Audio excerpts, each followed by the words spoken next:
Selamat pagi Bapak dan Ibu yang terkasih dalam Tuhan Yesus Kristus. Selamat datang dan selamat berbakti pada kebaktian ke-1 di GKI Taman Aries. Sebelum kita masuk ke ibadah kita pada hari ini, kita akan menyanyikan satu pujian sebagai nyanyian persiapan kita untuk masuk ke ibadah dari KJ 405 bait 1 dan 3 saja. Kaulah ya Tuhan surya hidupku. Dari lubuk hati yang paling dalam, ku serukan, Engkaulah surya hidupku ya Tuhan. Ya Tuhan, ya Bapa, di hadirat-Mu jiwaku tenang. Kaulah bagiku tempat untuk berteduh. Kaulah perisai dan benteng yang teguh.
Selamat hari Minggu, Bapak, Ibu, dan saudara-saudara yang terkasih dalam Tuhan Yesus Kristus. Selamat datang dan selamat beribadah di GKI Taman Aries, baik saudara-saudara yang hadir di gedung gereja ataupun melalui YouTube. Tema ibadah kita hari ini adalah memilih kehidupan, mewujudkan perubahan. Firman Tuhan dilayankan oleh Pendeta Simon Stevili dari GKI Agape. Mari saudara-saudara, sejenak kita bersama-sama menyimak beberapa video wartalisan berikut ini. Mari kita bersekutu di dalam doa Mazmur pada hari Rabu 15 Februari 2023 pukul 19.30. Renungan dari Mazmur 136 akan dilayankan oleh Saudari Yosefa Andriana Dewi.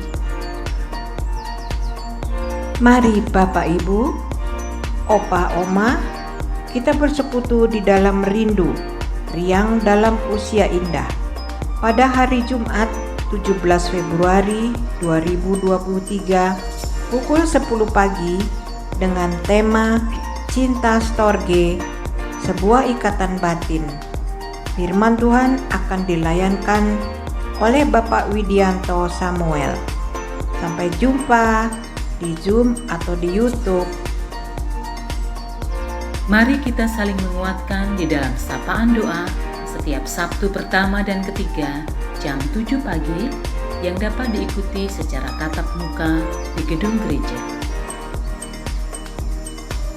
Komisi Ibadah mengundang jemaat dan simpatisan untuk mengikuti Bina Merancang dan Menulis Tata Ibadah yang akan diadakan pada hari Sabtu tanggal 4 dan 11 Maret 2023 jam 9.30. Pembicara Pendeta Hizkia Anugrah Gunawan. Kita dapat belajar seputar tata ibadah dan hal apa saja yang perlu diperhatikan dalam merancang tata ibadah. Berminat? Hubungi Komisi Ibadah baik melalui pesan WhatsApp maupun meja depan di teras gereja ataupun Tata Usaha GKI Taman Aries. Yuk segera daftar! Berikut ini disampaikan update proses renovasi Poliklinik Pratama Karya Kasih.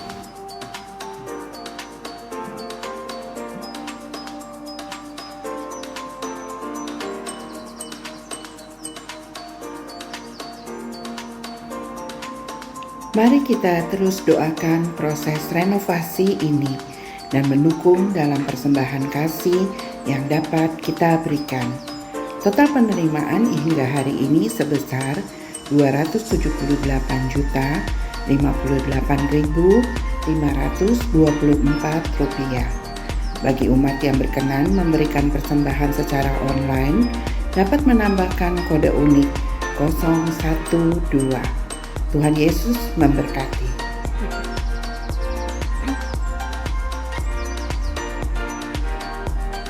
Demikian warta lisan hari ini. Keterangan selengkapnya dapat dilihat di Warta Jemaat. Mari kita bersaat teduh.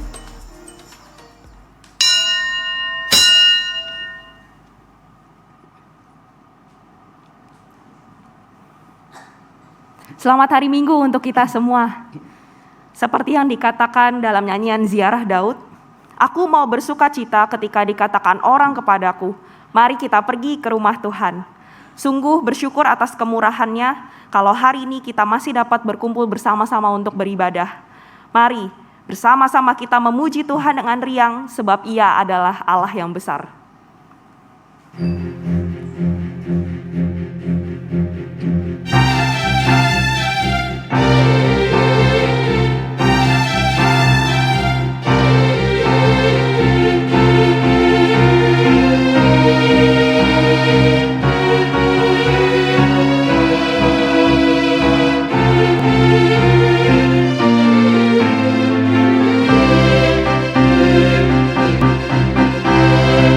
Kami puji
Pertolongan kita adalah dalam nama Tuhan yang menjadikan langit dan bumi.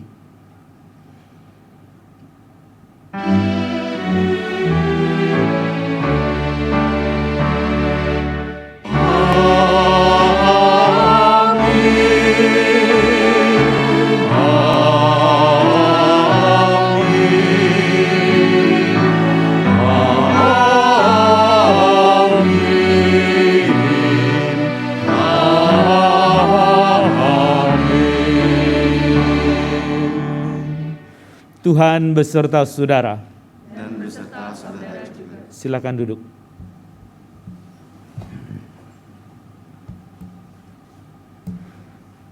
Tema ibadah hari ini, memilih kehidupan mewujudkan perubahan.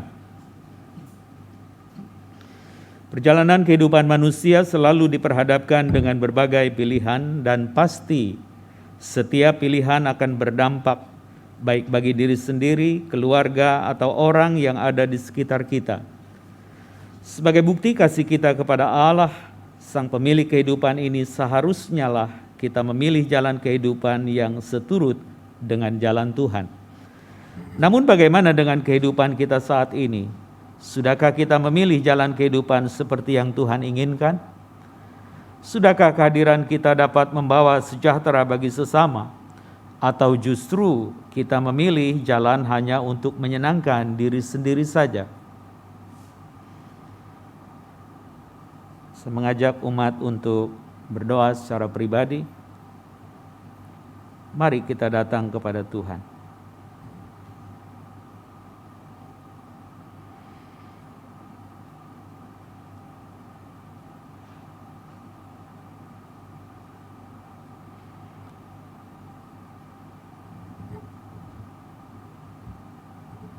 Mari kita berdoa. Ya Tuhan, Sang Sumber kehidupan, kami menyadari sering kami mengambil pilihan jalan kehidupan hanya untuk kepentingan diri, demi pemenuhan ego, dan tidak mempedulikan sesama kami. Kami mohon ampun atas dosa-dosa kami ya Tuhan. Ajarkan kami untuk hidup taat kepada Allah. Beri kami hikmat untuk dapat mengerti dan memilih jalan kehidupan yang seturut dengan pimpinan-Mu ya Tuhan. Dalam nama Yesus kami mohon. Amin.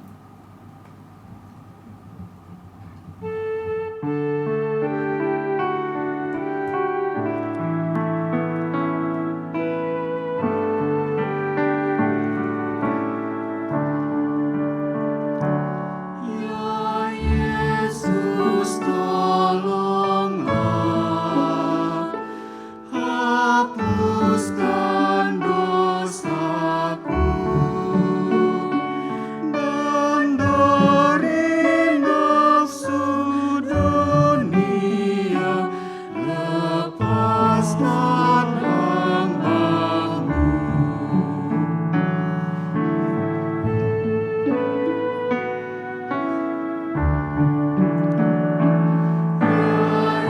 Yesus, dengarlah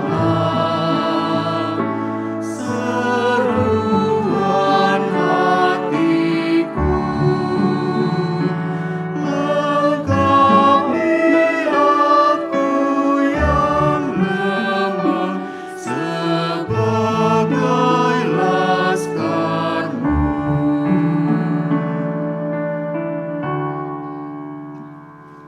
Karena kasih-Nya, Tuhan sudah mengampuni dosa setiap kita.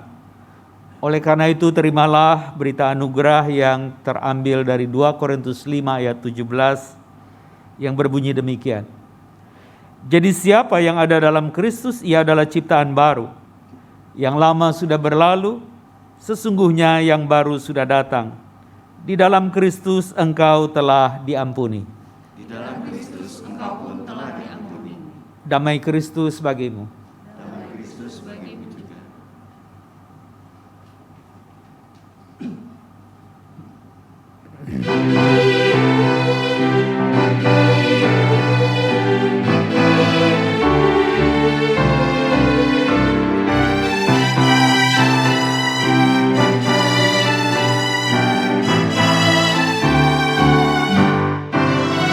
Perubahan besar besar di kehidupanku sejak Yesus di hatiku.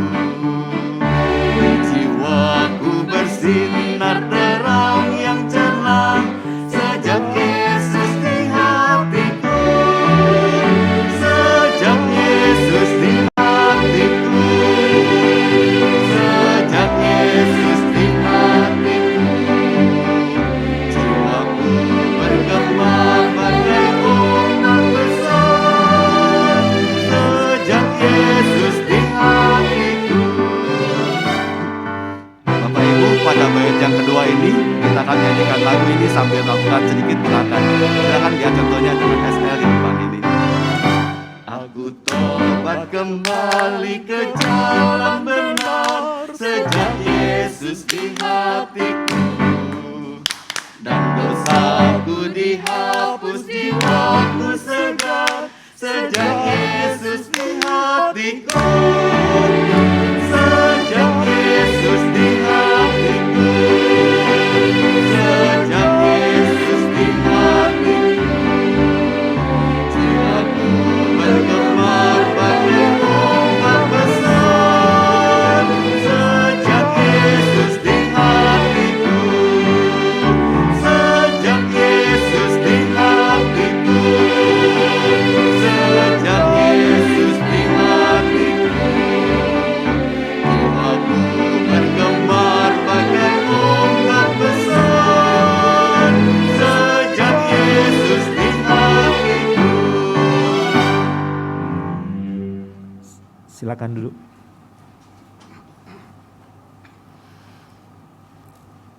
Mari kita berdoa sebelum kita membaca dan merenungkan sabda Tuhan. Bapa, terima kasih untuk perubahan yang Engkau izinkan. Engkau memberi ruang anugerah karena Engkau memberikan kepada kami status ciptaan yang baru. Itu pun oleh karena Kristus.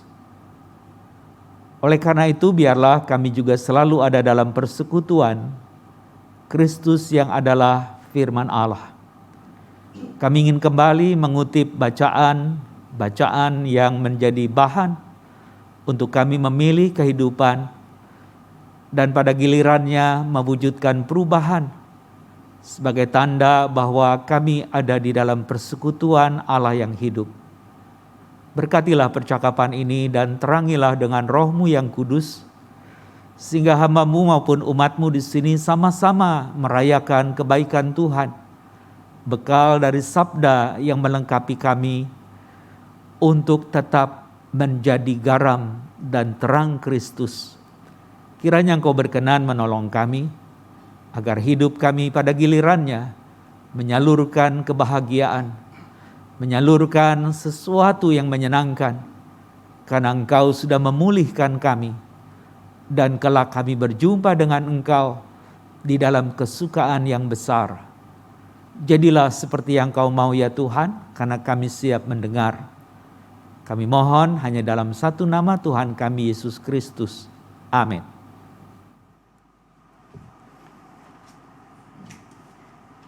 Bacaan pertama dari Ulangan 30 ayat 15 sampai dengan 20. Ulangan 30 ayat 15 sampai 20. Ingatlah aku menghadapkan kepadamu pada hari ini kehidupan dan keberuntungan, kematian dan kecelakaan. Karena pada hari ini aku memerintahkan kepadamu untuk mengasihi Tuhan Allahmu dengan hidup menurut jalan yang ditentukannya dan berpegang pada perintah, ketetapan, dan peraturannya, supaya engkau hidup dan bertambah banyak dan diberkati oleh Tuhan Allahmu di negeri di mana engkau masuk untuk mendudukinya. Tetapi jika hatimu berpaling dan engkau tidak mau mendengar, bahkan engkau mau disesatkan untuk sujud menyembah kepada Allah lain dan beribadah kepadanya, maka aku memberitahukan kepadamu pada hari ini bahwa pastilah kamu akan binasa. Tidak akan lanjut umurmu di tanah kemana engkau pergi, menyeberangi sungai Yordan untuk mendudukinya. Aku memanggil langit dan bumi menjadi saksi terhadap kamu pada hari ini. Kepadamu kuperhadapkan kehidupan dan kematian, berkat dan kutuk. Pilihlah kehidupan supaya engkau hidup, baik engkau maupun keturunanmu, dengan mengasihi Tuhan Allahmu, mendengarkan suaranya, dan berpaut padanya.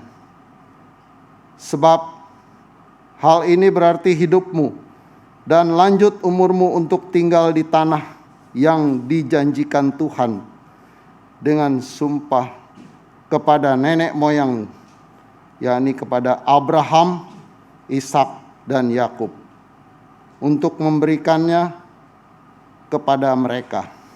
Demikianlah sabda Tuhan.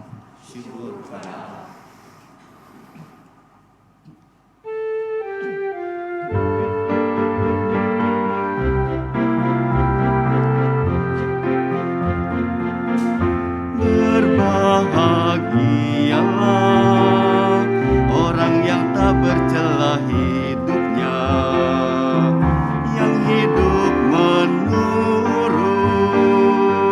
Taurat Tuhan. Berbahagialah yang memegang peringatan Tuhan dan yang mencari Tuhan dengan segenap hati. Berbahagialah orang yang tak bercela hidupnya, yang hidup menurut Taurat Tuhan.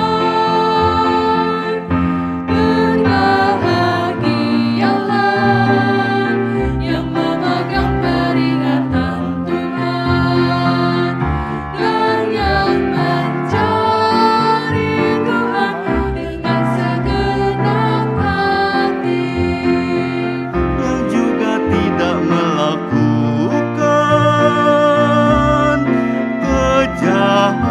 kejahatan, tetapi yang hidup menurut jalan yang ditunjukkan oleh Tuhan. Engkau sendiri menyampaikan titah-titahmu supaya dipegang dengan sungguh-sungguh. Berbahagialah orang yang tak bercela hidupnya, yang hidup menurut Taurat Tuhan. Berbahagialah yang memegang peringatan Tuhan dan yang mencari Tuhan dengan segenap hati. Sekiranya hidupku taat perintahmu, maka ku tak mendapat malu, seperti yang tertulis dalam perintahmu. Aku akan bersyukur padamu dengan hati jujur. Ku pegang hukum-Mu, jangan tinggalkanku. Berbahagialah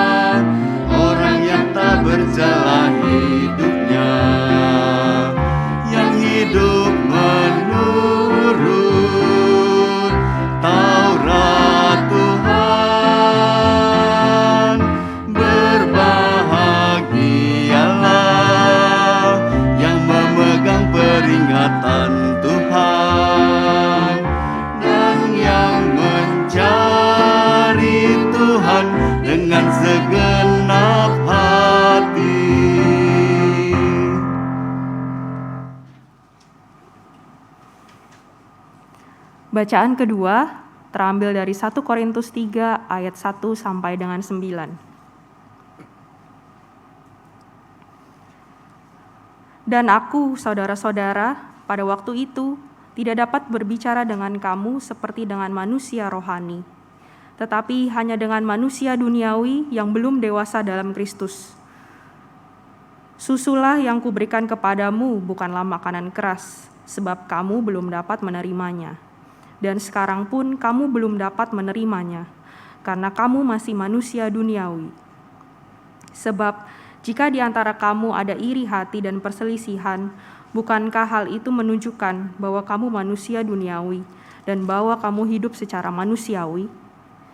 Karena jika yang seorang berkata, "Aku dari golongan Paulus," dan yang lain berkata, "Aku dari golongan Apolos," bukankah hal itu menunjukkan bahwa kamu manusia duniawi yang bukan rohani? Jadi, apakah Apolos? Apakah Paulus? Pelayan-pelayan Tuhan yang olehnya kamu menjadi percaya, masing-masing menurut jalan yang diberikan Tuhan kepadanya. Aku menanam, Apolos menyiram, tetapi Allah yang memberi pertumbuhan. Karena itu yang penting bukanlah yang menanam atau yang menyiram, melainkan Allah yang memberi pertumbuhan. Baik yang menanam maupun yang menyiram adalah sama, dan masing-masing akan menerima upahnya sesuai dengan pekerjaannya sendiri. Karena kami adalah kawan sekerja Allah, kamu adalah ladang Allah, bangunan Allah. Demikianlah sabda Tuhan. Syukur kepada Allah. Mengundang jemaat berdiri. Injil Tuhan kita Yesus Kristus menurut Matius pasal yang kelima, ayat 21 sampai yang ke-37. Kamu telah mendengar yang difirmankan kepada nenek moyang kita, jangan membunuh. Siapa yang membunuh harus dihukum. Tetapi aku berkata kepadamu, setiap orang yang marah terhadap saudaranya harus dihukum. Siapa yang berkata kepada saudaranya kafir harus dihadapkan ke mahkamah agama, dan siapa yang berkata jahil harus diserahkan ke dalam neraka yang menyala-nyala.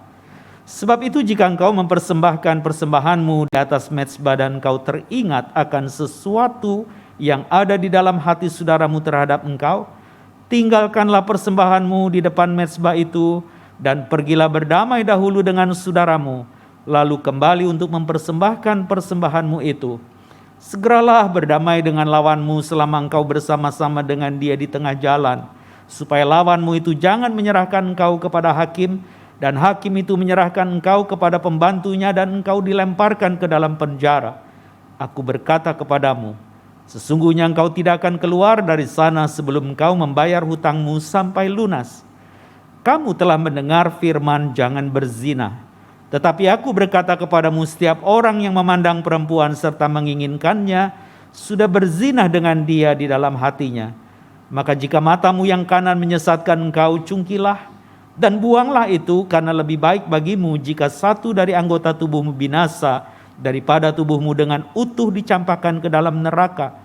Dan jika tanganmu yang kanan menyesatkan engkau, penggalah dan buanglah itu, karena lebih baik bagimu jika satu dari anggota tubuhmu binasa daripada tubuhmu dengan utuh masuk neraka. Telah difirmankan juga, siapa yang menceraikan istrinya harus memberi surat cerai kepadanya. Tetapi aku berkata kepadamu, setiap orang yang menceraikan istrinya kecuali karena zina, ia menjadikan istrinya berzina. Dan siapa yang kawin dengan perempuan yang diceraikan, ia berbuat zina. Kamu telah mendengar pula yang difirmankan kepada nenek moyang kita, jangan bersumpah palsu, melainkan peganglah sumpahmu di depan Tuhan. Tetapi aku berkata kepadamu, janganlah sekali-kali bersumpah, baik demi langit, karena langit adalah takhta Allah, maupun demi bumi, karena bumi adalah tumpuan kakinya, ataupun demi Yerusalem, karena Yerusalem adalah kota raja besar. Janganlah juga engkau bersumpah demi kepalamu, karena engkau tidak berkuasa memutihkan atau menghitamkan sehelai rambut pun. Jika ya, hendaklah kamu katakan ya. Jika tidak, hendaklah kamu katakan tidak. Apa yang lebih daripada itu berasal dari si jahat. Demikianlah Injil Yesus Kristus. Berbahagialah mereka yang mendengarkan firman Allah dan yang memeliharanya. Haleluya.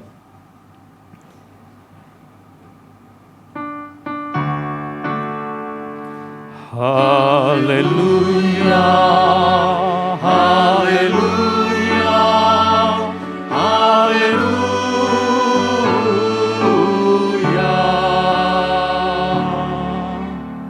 Silakan duduk. Jemaat yang dikasihi Kristus, baik di tempat ini maupun yang ada di rumah, salam sejahtera bagi saudara semua. Kita ingin merenungkan pokok pikiran kita di dalam khotbah minggu, memilih kehidupan mewujudkan perubahan. Saya ingin berbagi sesuatu yang mau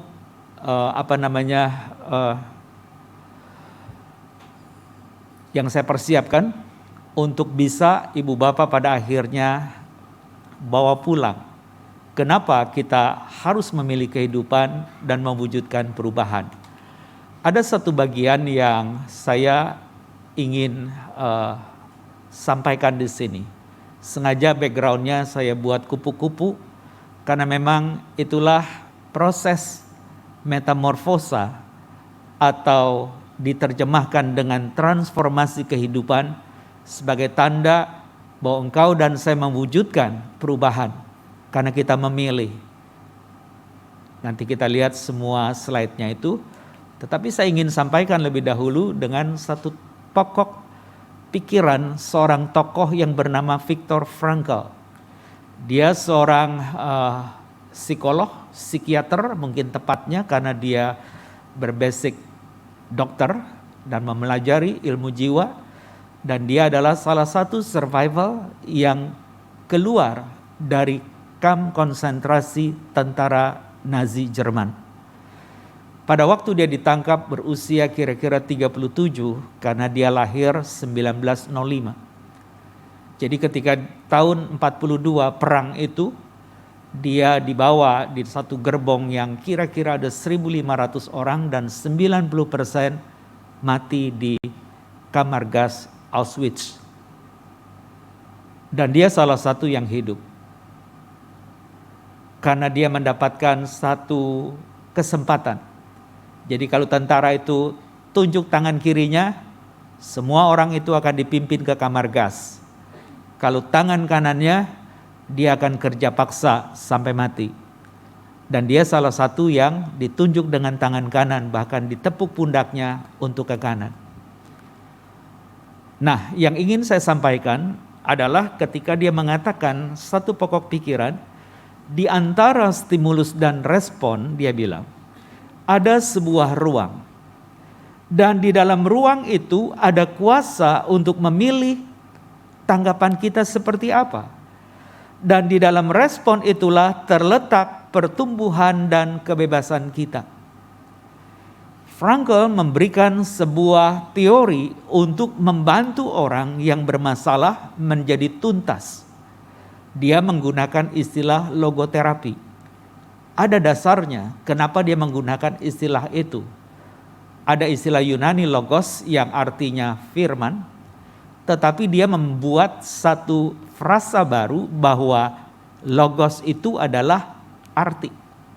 Jadi dia mau bilang bahwa firman itu kalau nggak berarti, percuma engkau ulang-ulang. Percuma engkau hafal. Justru dia harus menjadi sebuah nilai di dalam batin yang mendesak kita untuk mendapatkan apa yang disebut dengan hidup bermakna.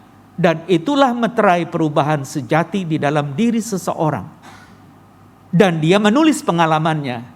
Dan di dalam tulisannya itu diterjemahkan di dalam bahasa Inggris yang disebut dengan Man's Searching for Meaning. Jadi sebuah pencarian seorang anak manusia bagi sebuah makna. Itu jurnal dia. Jurnal di mana? Jurnal di 4 kamp konsentrasi dan dia menjadi survivor. Dia menggunakan istilah logoterapi dengan 3 istilah atau triloginya untuk menjelaskan tentang keberadaan manusia itu sendiri. Saya mencatat di sini.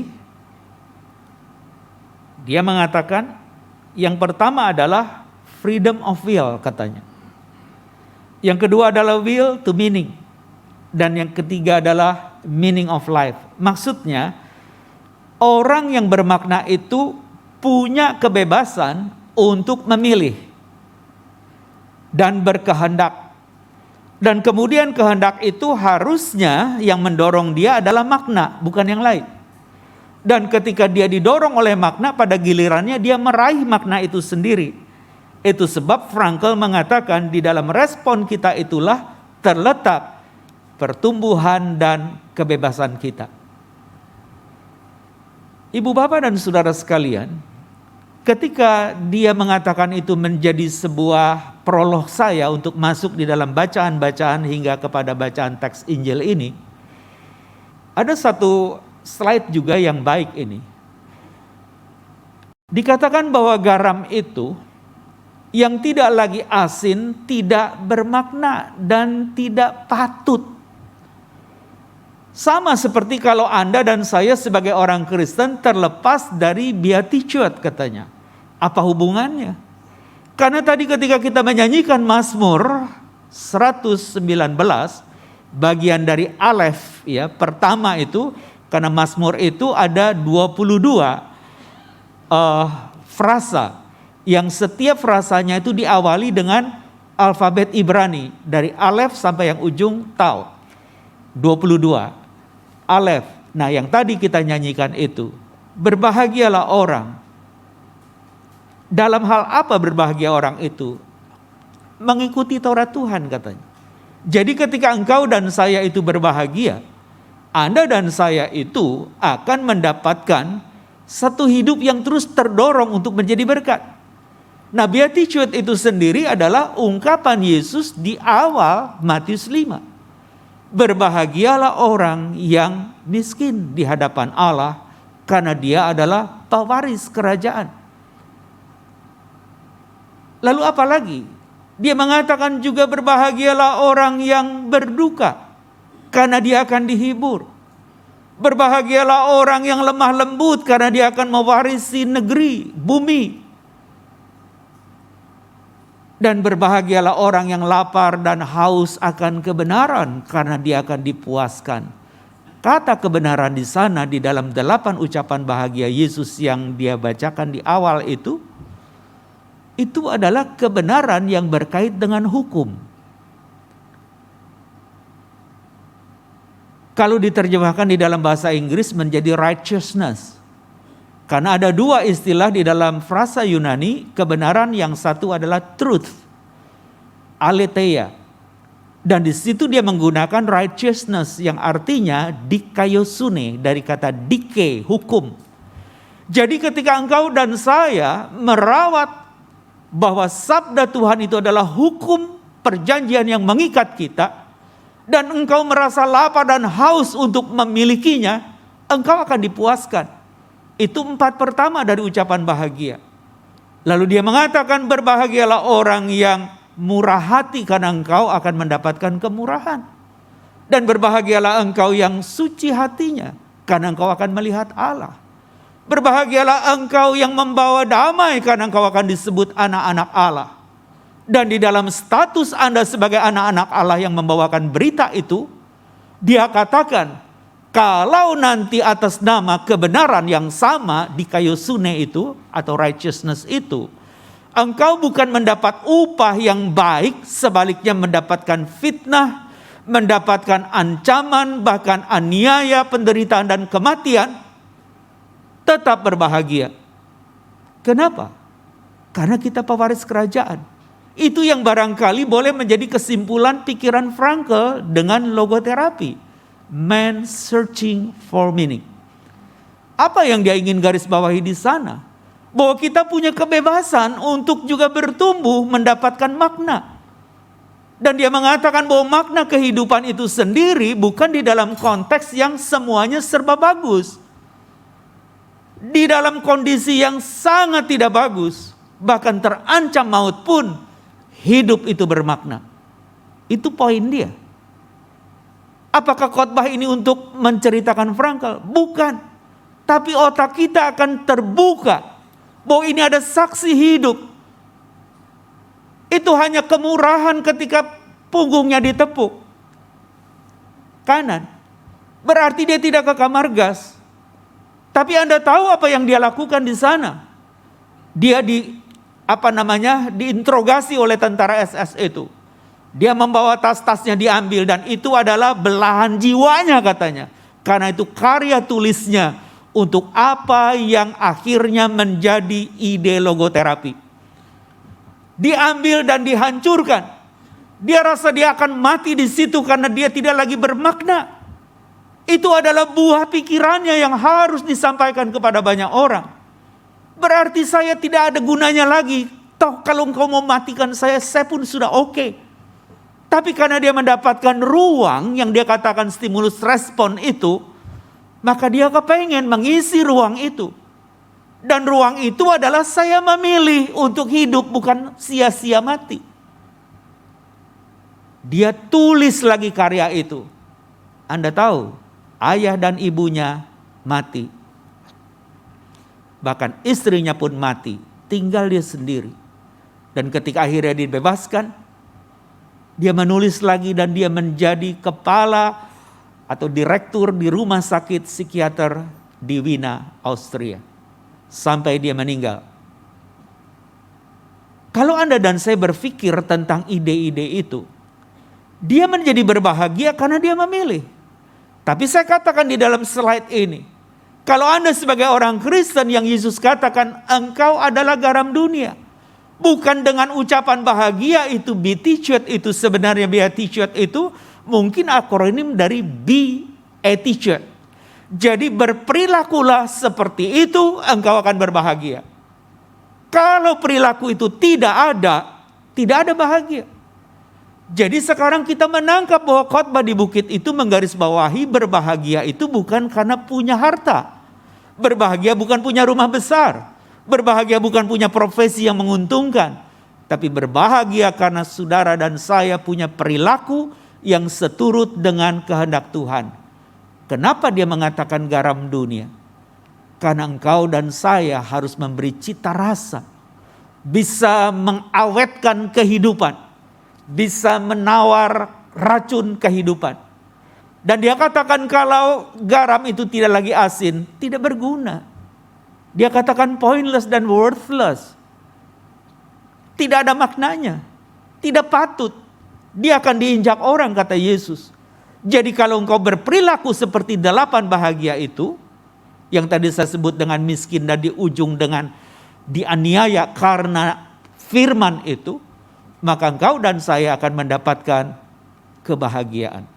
Jadi beatitude itu sebenarnya adalah mengajar kita punya perilaku. Dan Frankl mengajak kita untuk berperilaku di dalam suasana hidup yang mengancam sekalipun. Wujudkan aspirasi bahwa Tuhan itu baik.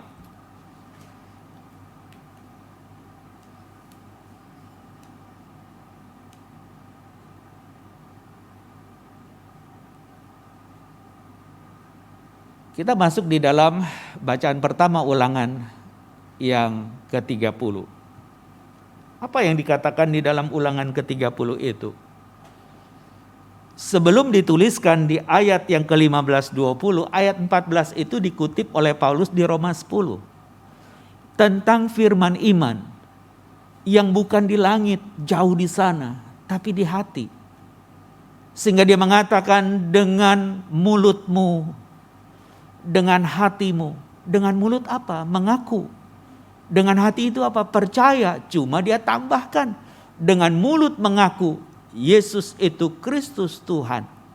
Dengan hati engkau percaya dia yang mati dibangkitkan. Engkau akan dibenarkan. Dan kalau engkau mengaku engkau diselamatkan dan engkau percaya dibenarkan. Dan firman itu tidak jauh tapi ada di batin. Maka firman yang penuh kuasa itu harusnya tinggal di dalam kita. Dan kita harus terbekali dengan itu semua. Dan di dalam tulisan yang saya kutip di sana, dikatakan di sana mengasihi Tuhan Allah dengan hidup menurut jalan yang ditunjukkannya dan berpegang pada perintah, ketetapan dan peraturannya supaya engkau hidup dan bertambah banyak dan diberkati oleh Tuhan Allahmu. Kita harus pilih itu sebagai respon kita. Tapi kalau ternyata kita mau disesatkan, bahkan kita ingin menyembah berhala yang ada di sekitar kehidupan kita, engkau pasti binasa katanya. Jadi dengan kata lain bacaan pertama itu mengingatkan. Bahkan disebut dengan diulang lagi. Kenapa harus diulang? Karena sudah dibilang. Taat kepada sabda Tuhan itu. Kepada perintah dan peraturannya. Dengan setia. Yang ujungnya perintah, peraturan, ketetapan, apapun sebutannya yang banyak itu. Esensinya satu. Kasih. Jadi kalau memang itu kasih, engkau dan saya harus mengasihi. Dan kenapa kita harus mengasihi? Frankl di dalam kegalauannya, ketika dia harus meresponnya, dia menggunakan baju hangat yang dikenakan dari orang yang sudah mati. Ketika tangan yang dingin masuk ke kantong itu, dan dia mendapatkan secari kertas kecil. Ketika dia buka, karena dia keturunan Yahudi, dan dia baca bahwa ini memang orang Yahudi yang dibunuh. Dia membaca doa Shema Israel. Shema Israel itu menceritakan tentang Tuhan itu Allah kita. Tuhan itu Esa. Jadi ketika dia mengatakan Tuhan itu Allah kita dan Tuhan itu Esa, langsung otaknya itu membuka semua memorinya. Jadi anak itu bertahan di dalam imannya dan dia selalu berdoa dengan Tuhannya. Dan Shema Israel itu diikuti dengan kasihilah Tuhan Allahmu dengan segenap hatimu, pikiranmu dan kekuatanmu. Dan kasihilah sesamamu seperti engkau mengasihi dirimu sendiri. Dan itu menjadi ringkasan ketika Yesus ditanya oleh ahli Taurat dan orang Farisi. Hukum mana yang utama? Yesus menyebutkan itu. Jadi ketika Shema Israel itu adalah hukum Tuhan, mungkin kau lupa 10 poin yang ada di Keluaran 20. Tapi ketika cinta di dalam batin ini terarah kepada Tuhan, diwujudkan cinta itu kepada sesama, Anda dan saya sedang melakukan hukum Taurat tadi. Atau hukum yang sudah digenapkan itu. Nah dengan cara itulah engkau dan saya bisa mendapatkan kesempatan menikmati dan berbahagia. Dan kalau memang ini Mazmur 119 bagian Alef itu mengingatkan kita, ya, yang tadi dinyanyikan itu adalah sabda Tuhan, bacaan pertama diarahkan bahwa kalau engkau adalah orang percaya umat pilihan, biar engkau tidak cari jauh di langit sana, tapi di dalam batinmu terekam kebaikan Tuhan yang mengakar dari kebenaran yang bersifat hukum. Karena perilaku Anda dan saya yang tetap menjadi garam, meskipun bentuknya berubah, tetapi di tempat di mana garam itu ada, dia sudah menggarami. Tidak ada bentuk garamnya, tetapi ada cita rasanya. Dan ketika engkau melakukan itu, engkau dan saya adalah orang-orang yang sedang menjalankan perubahan karena pilihan untuk menjadi hidup. Nah, ini bagian yang berikutnya. Saya mengutip dari Yehuda Berg, seorang pendeta Amerika. Dia mengatakan bahwa kata-kata itu, ya, secara intinya adalah kekuatan yang paling penuh kuasa yang tersedia bagi manusia.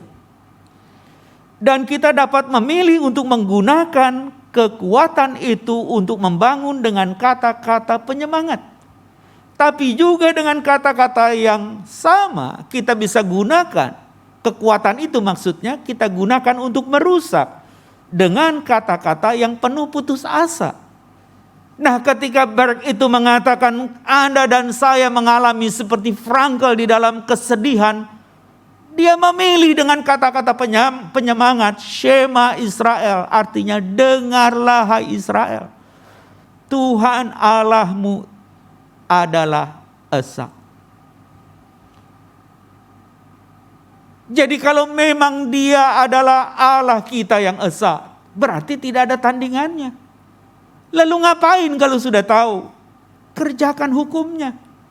Dan dengan cara itulah kita berbahagia. Maka dia mengatakan bahwa kata-kata itu memiliki energi dan kekuatan dengan kesanggupan untuk menolong, menyembuhkan, mungkin juga menyembunyikan atau menghambat, untuk melukai, ya, untuk menyakiti, untuk merendahkan, untuk mempermalukan. Itu kata-kata despair katanya.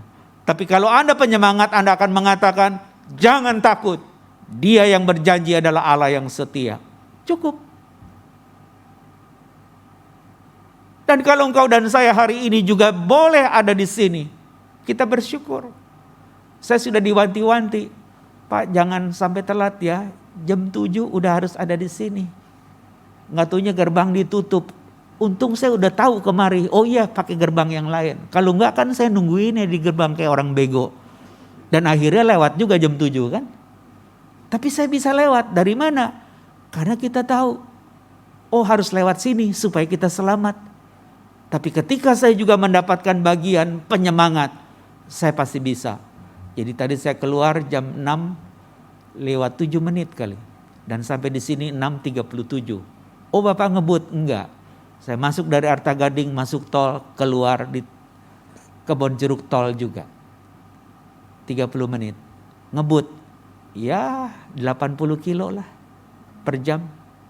Termasuk ngebut ya. Iya kalau sama yang jalan kaki ngebut memang. Tapi kalau sama Jaguar sama Ferrari biasa-biasa saja. Ya. Karena orang-orang Kelapa Gading itu banyak yang punya duit. Nunjukin bahwa dia punya Ferrari, ngegeber-geber, padahal nggak bisa lari kencang juga di situ, karena begitu dia mau kencang ada Grab, ngerem juga, tapi gaya-gaya saja gitu ya. Tadi saya punya satu gaya, nyampe di Taman Aries aman sebelum jam 7, bisa. Ini juga nggak ada hubungannya sama khotbah. Ini buat tenangin saya karena mulai panas ini. Tetapi Yehuda Berg itu mengatakan kalau kata-kata itu penuh kekuatan, kuasa. Anda bisa menggunakan untuk membangun, bisa juga meruntuhkan. Dan meruntuhkan bagaimana? Meruntuhkan itu dengan kata-kata tadi yang mengatakan kafir, jahil. Itu kejahatan dan sebentar kita akan masuk ke situ. Jangan khawatir, saya hanya butuh 7 menit selesai. Khotbah saya nggak lebih panjang dari itu. Saya lanjutkan. Jadi ketika kita melihat di dalam Mazmur tadi yang saya sudah kutip ya, jadi saya tidak mengungkapkan lagi karena memang di sana dijelaskan ya di dalam Mazmur itu dialah yang menjadi awal untuk kehidupan Anda dan saya, dan dia juga seharusnya menjadi yang akhir karena dialah sendiri yang menyampaikan titah-titah supaya dipegang dengan sungguh-sungguh. Kita lanjut. Ini gambar yang Anda pasti ingat tentang proses metamorfosa atau transformasi yang terdiri dari saya mesti nunjuk yang mana ya?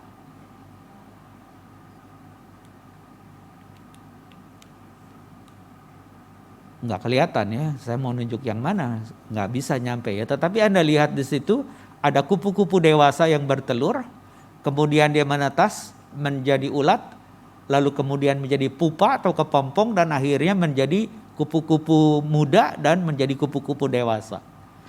Ya, udah bayangan ini ada di benak kita. Jadi dengan kata lain, kupu-kupu yang indah itu dimulai dari telur yang kecil yang Anda tidak duga, ketika menetas menjijikan barangkali sekedar ulat, tapi dia akan berubah bentuk sampai menjadi bentuk yang aslinya. Nah disitulah Anda dan saya diajak untuk berubah. Dan bacaan 1 Korintus 3 itu mengingatkan Anda dan saya bagaimana kita tidak boleh terpecah belah. Bagaimana Anda dan saya boleh membangun tubuh Kristus itu dengan kerekanan. Saya coba menyampaikan bagian ini, Ibu Bapak. Mungkin ada istilah yang ruwet buat Anda. Karena judulnya pneumatikos, sarkikos, dan sukikos. Lupakan istilah itu. Tapi yang saya mau katakan bahwa pneumatikos itu adalah manusia rohani, spiritual man. Sarkikos itu adalah carnal man, dan sukikos itu natural man. Tapi yang Anda harus perhatikan, ketika kita membaca istilah carnal man di dalam terjemahan kita menggunakan sama manusia duniawi. Padahal dia menggunakan istilah natural. Sementara yang duniawi kedua adalah sarkikos. Jadi ada kontras antara sukikos, pneumatikos dengan sarkikos. Jadi yang rohani dengan yang duniawi. Yang rohani itu mendengarkan firman untuk kita mempunyai perilaku dan berbahagia. Yang jasmani itu selalu jengkel karena tidak mendapatkan apa yang dirindukan, sehingga keluar kata-kata yang tidak baik. Sementara natural man itu adalah manusia duniawi yang dia menjadi ruang, kata Frankl itu, yang kita boleh memilih apa yang ingin kita isi dalam ruang itu. Nah, ketika Anda dan saya harus mengisi yang menurut urutan Paulus ini, saya cuma menabur, temanku itu menyiram, tapi yang penting itu yang menumbuhkan. Jadi kalau memang kita harus bermitra, kita harus saling menghargai. Seperti tadi going together, lalu apalagi saya lupa, ada kencang banget sih, cepet gitu ya. Kan saya nggak ngikutin, cuma ya sudah. Pokoknya cepat keluar prosesi. Tapi saya ingat awalnya going together ya. Go together. Going. Oh, growing. Growing together. Dan saya sudah mulai tua berarti. Growing together. Bertumbuh bersama dan akhirnya Anda bisa bersama-sama. Dan ketika kalau Anda bertumbuh bersama, Anda harus menanam benih iman itu, ada yang merawat dengan menyiram. Tapi kalau nggak ada yang menumbuhkan, sia-sia. Nah, ketika Anda mengerti dengan 3 istilah pneumatikos, sarkikos, dan sukikos, maka Anda menjadi tahu bahwa pneumatikos itu adalah orang yang mendengar sabda dan memilih untuk menjalankannya. Itu sederhananya. Sementara yang sarkikos itu, dia memakai firman itu tetapi dengan motif untuk mencari keuntungan. Yang pada gilirannya justru kalau dia tidak dapat, muncul iri hati, pertengkaran, dan perpecahan, dan sifat kekanak-kanakan. Sementara Anda dan saya yang pneumatikos itu menjadi dewasa, penuh hikmat, untuk menanami kebun Allah dan sekaligus membangun bangunan Allah. Nah, yang natural man itu atau sukikos itu, pikiran kita diisi dengan janji-janji yang tadi dituliskan di dalam Mazmur 119. Kalau Anda dan saya boleh mendapatkan itu, saya ingin mengatakan berikutnya. Di dalam slide Stephen Covey itu mengatakan begini. Setiap manusia itu memiliki 4 anugerah. Yang pertama adalah kesadaran diri. Yang kedua adalah nurani. Yang ketiga adalah kehendak yang bebas. Dan yang keempat adalah imajinasi kreatif. Dan kalau engkau dan saya memiliki keempat ini, dia akan memberikan kepada kita kebebasan manusia yang paling ultimate, yang paling ujung. Jadi kalau tadi kembali lagi kepada Frankl yang mengatakan kita punya pertumbuhan dan kebebasan, oleh karena kita mengerti tentang logoterapi, yang dia gunakan logos itu adalah Shema Israel, maka Anda dan saya juga harus mempunyai sabda di dalam batin yang menguatkan kita untuk menghadapi konteks kehidupan yang seperti apapun tetap bahagia. Kenapa? Karena engkau bukan menjadi garam, tapi membuktikan engkau dan saya garam yang sejati. Nah, ketika engkau mendapatkan bagian itu, sekarang kita melihat di dalam Injil, jangan membunuh, jangan berzina. Lalu kemudian dia mengatakan juga dengan perceraian dan lain sebagainya. Padahal ini adalah penjelasan ketika dia mengatakan tentang dirinya. Bahwa saya datang bukan untuk mengacak-acak hukummu, Tauratmu tidak, 1 titik pun tidak akan kubuang, kugenapkan. Tapi kenapa dia mengutip jangan membunuh dan jangan berzina lebih kencang dari yang lain? Bukankah hukum yang pertama jangan menyembah berhala? Membuat patung yang kepadanya kita menyembah, baik yang di langit, yang di bumi, dan di bawah bumi. Jangan menyebut nama Tuhan sembarangan dan kuduskan hari Tuhan. Kenapa bagian itu tidak dia menjadi sebut? Barangkali dia mau mengatakan, akulah dia. Tetapi ketika engkau dan saya boleh menjadi keluarga Allah, Dan untuk itu engkau harus menghormati orang tua. Itu adalah hukum supaya engkau berbahagia katanya. Jadi kalau engkau ada di tengah keluarga tapi spiritmu adalah pembunuh, celakalah engkau. Kalau engkau berzina, engkau juga akan dibinasakan. Kalau engkau bersumpah palsu dan engkau juga akan dilenyapkan. Maka dia mengatakan dengan kata-kata yang mengajak, kalau memang kau adalah partisipan kerajaan Allah, engkau harus tulus hatinya. Kalau ada masalah dengan sesamamu, bikin beres. Supaya jangan nanti engkau dan saya yang bermasalah tidak dibereskan, akan dibawa ke hakim dan dipenjara sampai menunaikan semua hutang itu. Dalam pemikiran yang saya gumulkan ini, si ahli Taurat berpikir membunuh secara fisik mungkin menumpahkan darah. Yesus mengatakan lebih smooth ketika engkau jengkel, marah, iri, dan pada gilirannya bertumpuk kata-kata menghujat, menghukum, keluar dengan istilah kafir dan juga jahil.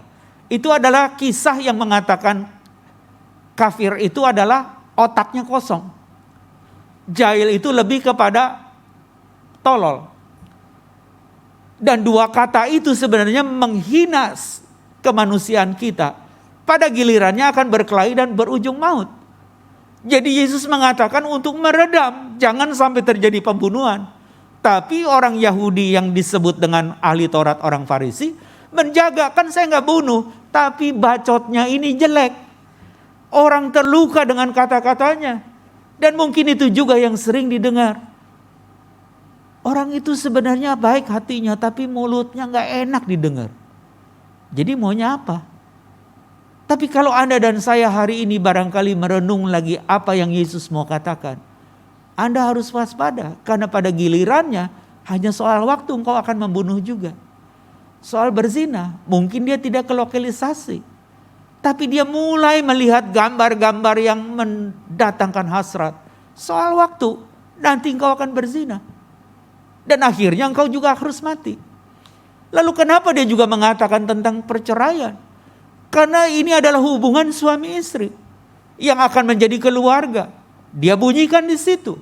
Menjadi ikatan yang Anda dan saya harus pegang baik-baik.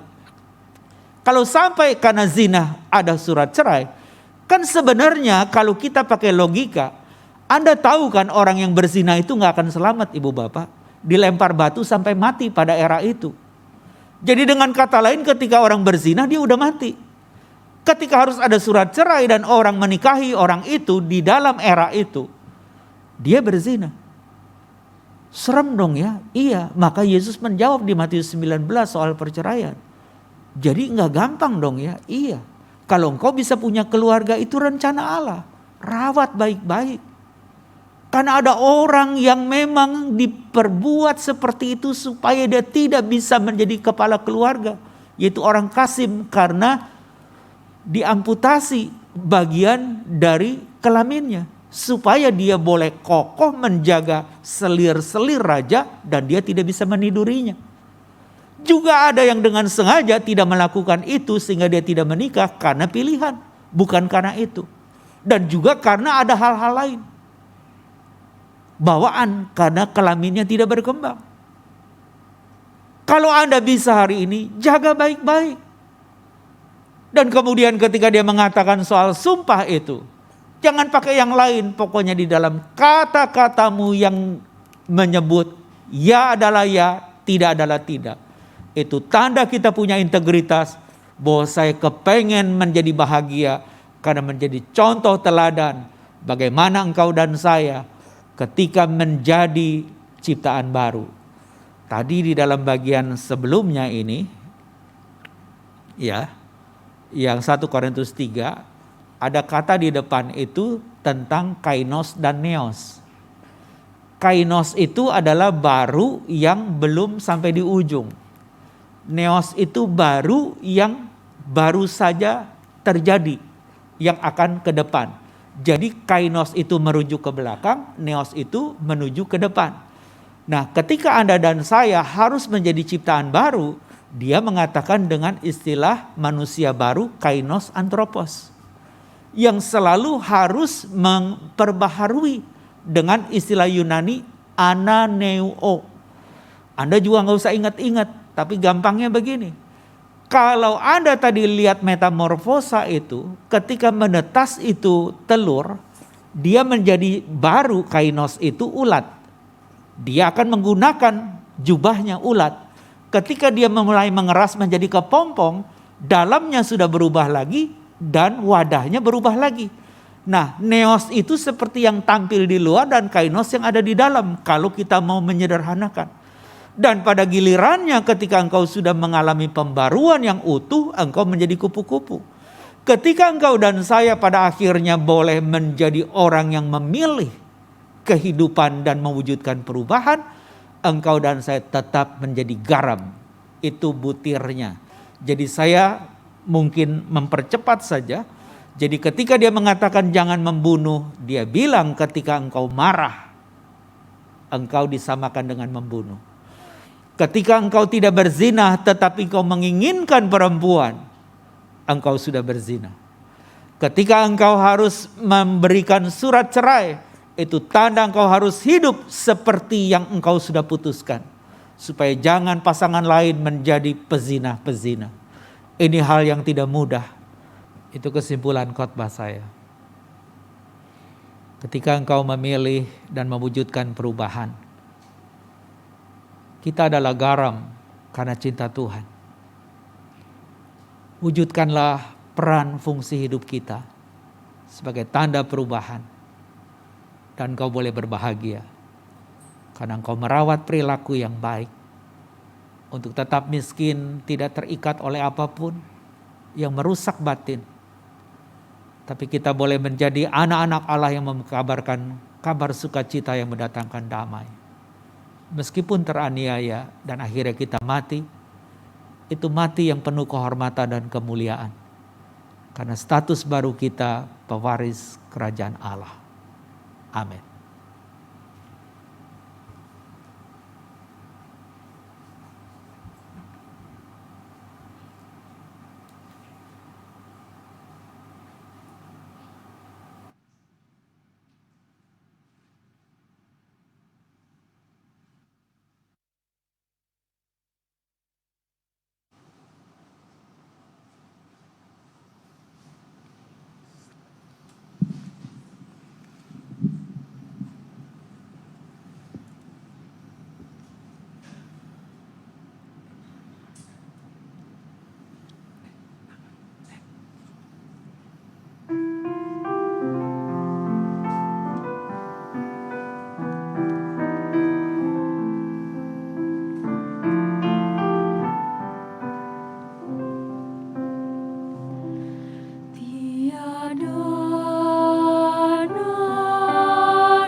segenap kasih-Mu.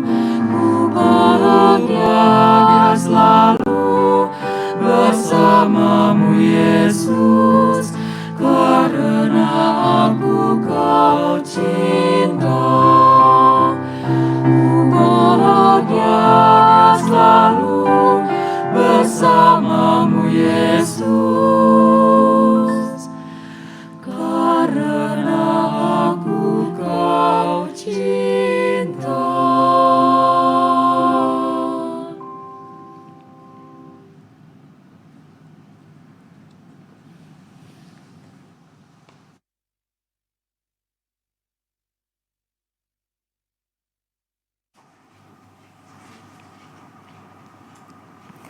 Marilah kita bersama dengan umat Allah di masa lalu, masa kini, dan masa depan, mengingat janji baptisan kita dengan bersama-sama mengikrarkan pengakuan iman rasuli.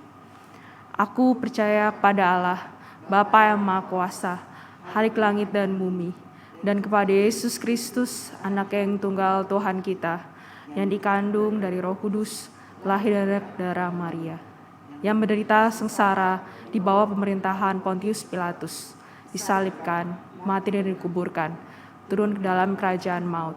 Pada hari yang ketiga, bangkit pula dari antara orang mati, naik ke surga, duduk di sebelah kanan Allah, Bapa yang Maha Kuasa, dan dari sana Ia akan datang untuk menghakimi orang yang hidup dan yang mati.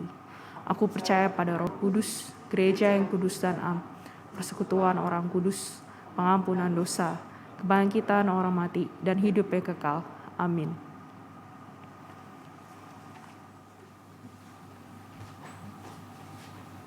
Mari kita menaikkan beberapa syafaat kita. Mari kita berdoa.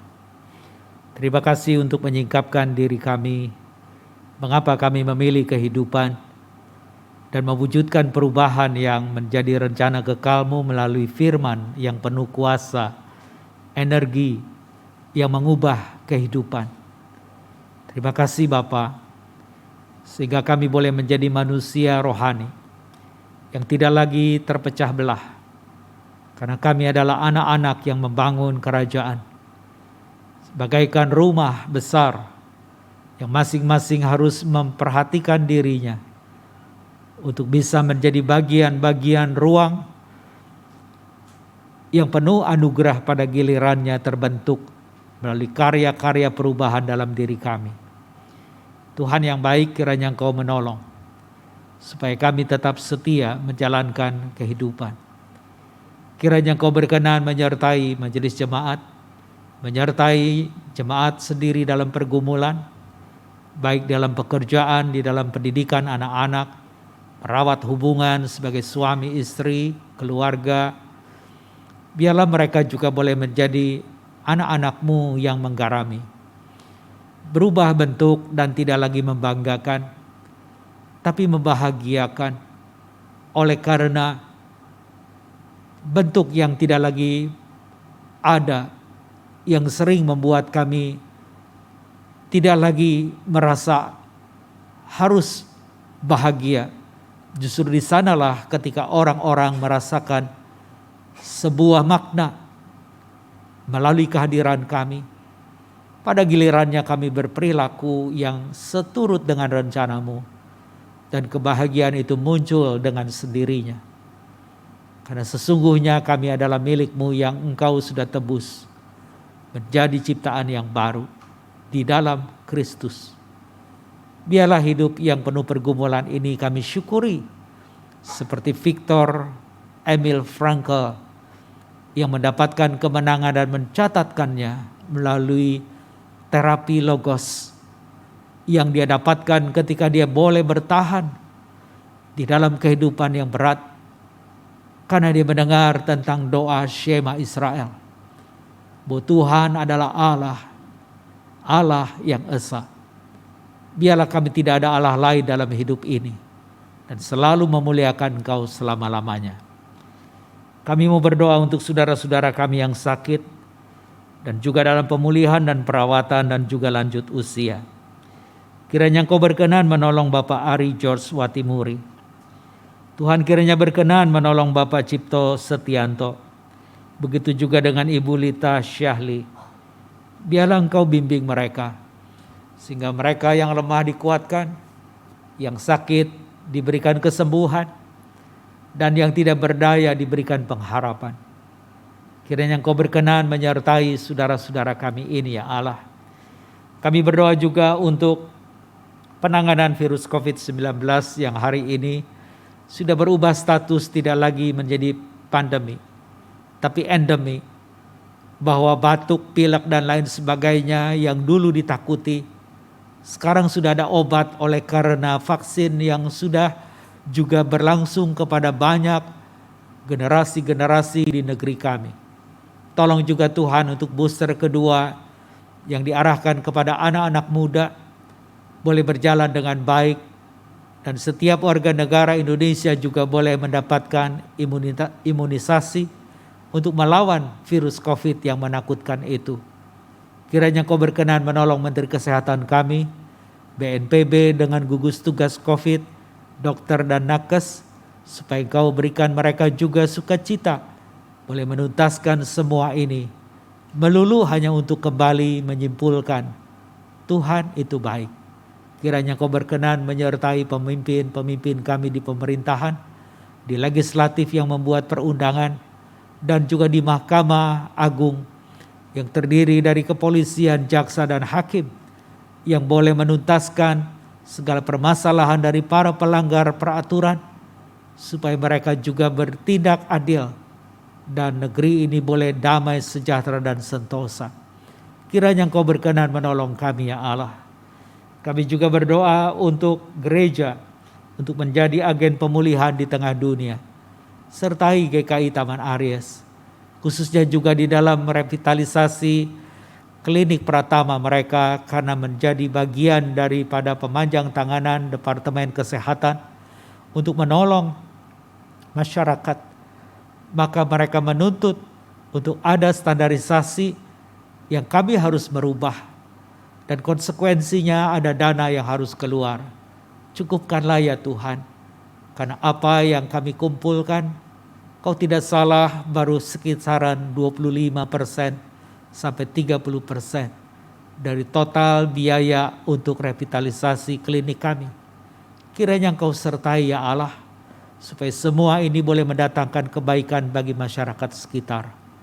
Sertai majelis jemaat, hamba Tuhan, Pendeta Rinto maupun Hizkia, dengan teman-teman yang lain di kepenatuaan, berkatilah mereka untuk sejalan, sehati sepikir, untuk mewujudkan derap sebagai garam dan terang Kristus.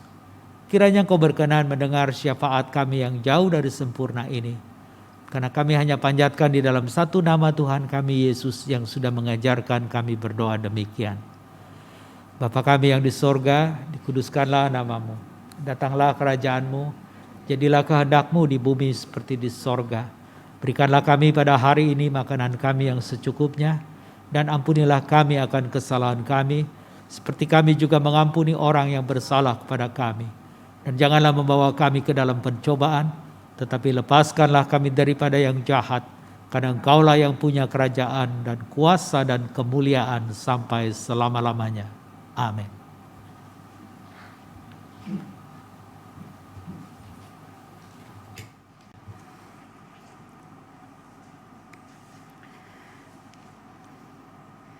Umat yang terkasih, kepada setiap kita diberikan kesempatan untuk menyampaikan syukur kepada Tuhan, Sang Sumber hidup dan sumber berkat kita. Dalam Mazmur 86 ayat 10 hingga 12 dikatakan, sebab Engkau besar dan melakukan keajaiban-keajaiban. Engkau sendiri saja, ya Allah. Tunjukkan kepadaku jalan-Mu, ya Tuhan, sebab aku hidup menurut kebenaran-Mu. Bulatkanlah hatiku untuk takut akan nama-Mu. Aku hendak bersyukur kepadamu, ya Tuhan, Allahku, dengan segenap hatiku, dan memuliakan nama-Mu untuk selama-lamanya. Bapak Ibu dapat memberikan persembahan melalui rekening GKI Taman Aries atau dengan scan QRIS yang terdapat di depan tempat duduk Bapak Ibu, atau dengan memasukkan amplop di kotak persembahan yang tersedia di pintu keluar pada saat Bapak Ibu keluar atau selesai ibadah.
Mari kita berdoa.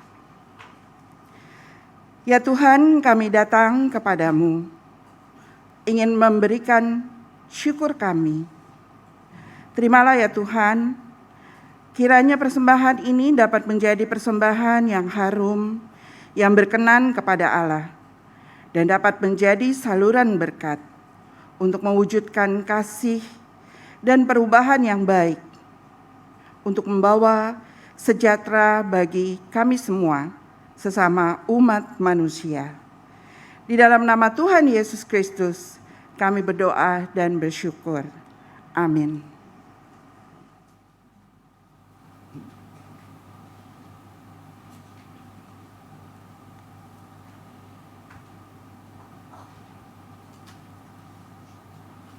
Mari tetap setia untuk mengikut Tuhan, memilih kehidupan dalam jalan Allah agar dapat memiliki kehidupan yang utuh, untuk dapat mewujudkan perubahan kehidupan yang lebih baik dimanapun kita berada.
Arahkanlah hatimu kepada Tuhan. Kami mengarahkan hati kami kepada Tuhan. Jadilah saksi Kristus. Syukur kepada Allah. Terpujilah Tuhan. Kini dan selamanya. Pergilah dan terimalah berkat Tuhan. Kiranya kasih karunia dari Allah Bapa, Putra dan Roh Kudus memampukan dan menuntun untuk diperbaharui hari lepas hari sesuai dengan firman-Nya dan mewujudkan kehidupan penuh cinta dan damai Allah.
Saudara-saudara yang terkasih, kebaktian telah selesai.